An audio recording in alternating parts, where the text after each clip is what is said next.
I once saw a naked man struck by lightning, and I can say with confidence that watching something like that happen makes a lasting impression. It's given me a healthy respect for the power of electricity.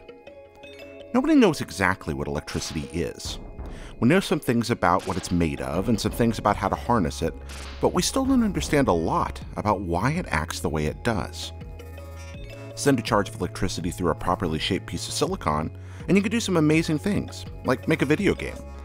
All a video game really is a series of electrically generated ones and zeros played out impossibly fast and manipulated by powerful math. Every platform you've ever played a video game on, console, phone, arcade cabinet, or handheld, is a combination of chips and wires arranged a little differently with electricity running through them. Marketing around video games usually wants you to ignore this fact. If your hardware's better, or if you've got blast processing, it stands to reason you've got a better way to play games, right? I certainly wasn't immune to this idea. As a kid, I missed out on some of the best video games of my generation because Nintendo was where Zelda and Mario lived, and Genesis only seemed interested in selling me sports games and Sonic. It was a long time before I discovered Shining Force and Gunstar Heroes, before I looked past the TV ads and the ridiculous 3-button controller and realized just how much joy I was depriving myself of. It's happened over and over again. Console wars go back as far as consoles, all the way back to the Atari VCS and the Intellivision, when Mattel's upstart new machine highlighted its technical strengths over the 2600. And we've seen it again and again since. SNES versus Genesis, PlayStation versus Saturn, Microsoft versus Sony, the same war with the same marketing arguments. Ours is better, so buy it. And a part of us really wants to believe that. Even in this age of relatively inexpensive electronics, video games aren't cheap, and we invest more than money in them. We invest time, lots of time. We invest friendship playing alongside people we love.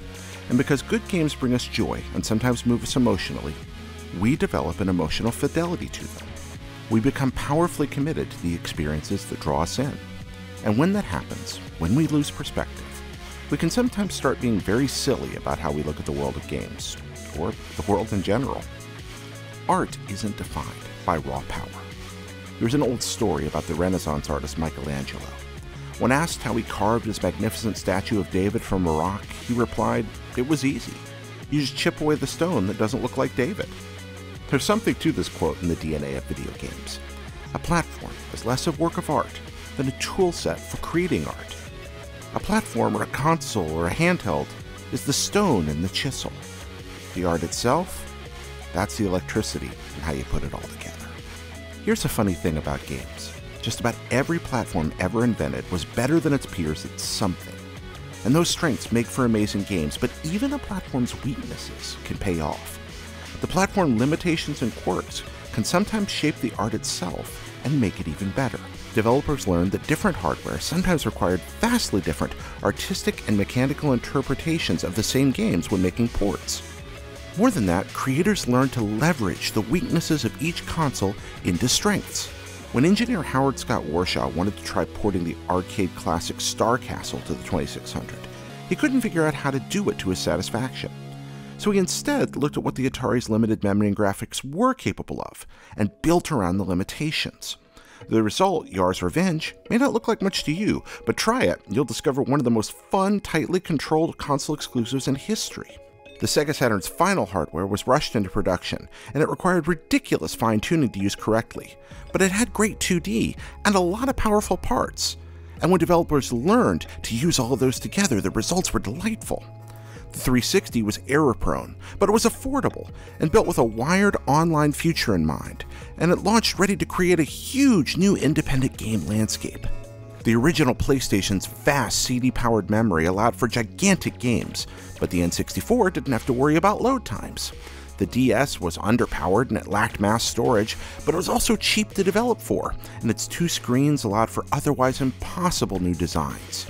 The PS3's focus on features and weird architecture almost sank it, but the need for great first-party content to rescue it from disaster ended up leading to some of the most memorable exclusives in history. And thanks to wide availability and carefully tailored touch controls, mobile games continue to reach vast new audiences. None of these platforms are perfect, but all of them are home to wonderful games. They're unique raw materials, and brilliant creators have chiseled around the flaws and exploited the strengths and discovered games hidden inside. There's no best way to experience all games, at least not yet. I kinda hope there never will be. Who wants to live in a world where every canvas is the same size, and where every brush paints the same colors? Everybody wants to be right. It's the best feeling in the world to know what's right and what's real. It makes us feel safe. But do we want everyone to be like us?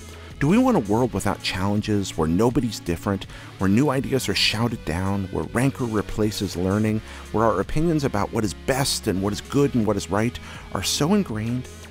When we start playing BioShock, we see what our context, what our experience in games tells us that we are seeing. We have free will. We are the hero. We are the outsider. We have an ally. We're righting a great wrong. We know these things because we can literally see them playing in front of us, except, as we learn later, not one of these things is true. We saw what our preconceptions taught us to see. We parsed reality through the lens of our experience and explored violent assumptions that were dead wrong. As the great scientific historian James Burke points out, we see what our knowledge tells us we see. BioShock's twist strikes home so deeply precisely because it illustrates a greater truth. We can be manipulated and not know it. We can blind ourselves in our own destructive assumptions. What if we're taking a part of something so special too far? It's important to hold convictions, but what if they begin to eat away at what we and others love? It's the easiest thing in the world to say, of course, we should be decent to others, but most of us don't wake up ready to ruin someone's day. Our transgressions so often are only realized long after their impact has come home. Decency requires awareness. You don't have to like everything. You shouldn't. Yet in the online interactions inherent to caring about gaming as an art form, cruelty has become a way of life. A norm so accepted, it's shrugged off. Pick what you like. Play what you like. Choose favorites. Tease your friends. Be critical.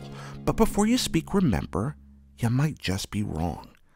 Let that thought help guide your words and deeds as you create them. And remember, all of us have weaknesses. That's why we also have each other. And that's where we're going in our next episode.